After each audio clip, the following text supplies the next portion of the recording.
Gautam Buddha and little squirrel story. नन्ही गिलहरी बनी भगवान बुद्ध की गुरु। Gautam Buddha and little squirrel story. जीवन के रहस्यों को मालूम करने के लिए भगवान बुद्ध ने एक दिन घर छोड़ जंगल की ओर प्रस्थान किया। वह जंगल में एक वृक्ष के नीचे बैठ तपस्या करने लगे। भूख प्यास सब सहन की, लेकिन उनका तप चलता रहा। उन्होंने शरीर को कठोर तप की आग में खूब तपाया। रात दिन वह आत्मचिंतन में लगे रहे। इसी तरह काफी समय गुजर गया। शरीर सूखकर लकड़ी जैसा हो गया, फिर भी उन्हें आत्मज्ञान प्राप्त नहीं हुआ। उन्हें अब कोई रास्ता समझ नहीं आ रहा था। उनका धैर्य और शक्ति जवाब दे रही थी। वह निराश होकर सोचने लग कि अब हमें ज्ञान नहीं प्राप्त होगा, इसलिए तपस्या छोड़कर घर लौट चलना चाहिए। उनके मन में अब अनेक शंकाएं उठने लगीं। व्यर्थ में जीवन का काफी समय बर्बाद कर दिया, इसके बाद भी कुछ भी न मिला। शरीर और मन को कितना कष्ट दिया, इसके बाद भी आत्मतत्व जैसी चीज न प्राप्त हो सकी।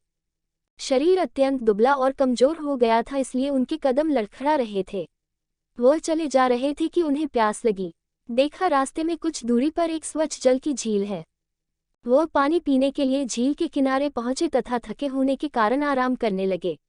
आराम करने के बाद जैसे ही चलने को हुए, उनकी निगाह एक नन्ही सी गिलहरी पर पड़ी, जो झील के जल में अपनी पूंछ भिगोकर झील का पानी बाहर छिड़क रही थी और यह असंभव सा दिखने वाला कार्य बिना रुके करती ही जा रही थी। भगवान बुद्ध ने गिलहरी से पूछा, तुम ऐसा क्यों कर रही हो? गिलहरी ने कहा, इसके पानी ने मेरे बच्चों को बहाकर मार डाला है। मैं इसे सुखाकर अपने बच्चों का बदला चुकाऊंगी। इतना कहकर वह फिर अपने कार्य में लग गई। ये देखकर बुद्ध बोले, बिना किसी बर्तन के इतनी बड़ी झील को क्या सुखा पाओगी? तुम्हारी नन्ही सी पूंछ से तो कुछ ही बूंदें बाहर निकल पाती हैं। कहाँ इतनी बड़ी झील और कहाँ तुम्हारी नन्ही सी पूंछ? फिर तुम्हारी उम्र ही कितनी है? इसमें तो युगों लग जाएंगे। तुम्हारा जीवन व्यर्थ में चला जाएगा। गिलहरी ने उत्तर दिया, ये झील कब सूखेगी मुझे नहीं मालूम और न ही इसकी परवाह है।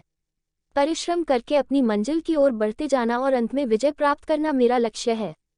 जब तक जीवित रहूंगी अपने कार्य में लगी रहूंगी। भगवान बुद्ध को गिलहरी की साहस भरी बातें सुनकर बहुत आश्चर्य हुआ। उनके मन में फिर उथल पुथल होने लगी। वह सोचने लगे, जब नन्ही सी गिलहरी अपने अत्यंत छोटे साधनों से असंभव सा दिखने वाले कार्य को संभव कर देने के लिए दृढ़ प्रतिज्ञ है, तो मैं तो उच्चमन मस्तिष्क वाला मनुष्य हूँ। फिर भला मैं क्यों नहीं अपना लक्ष्य प्राप्त कर सकता? वह तपस्या पूर्ण कर ज्ञान प्राप्त करने का संकल्प लेकर पुनः वन की ओर लौट गए।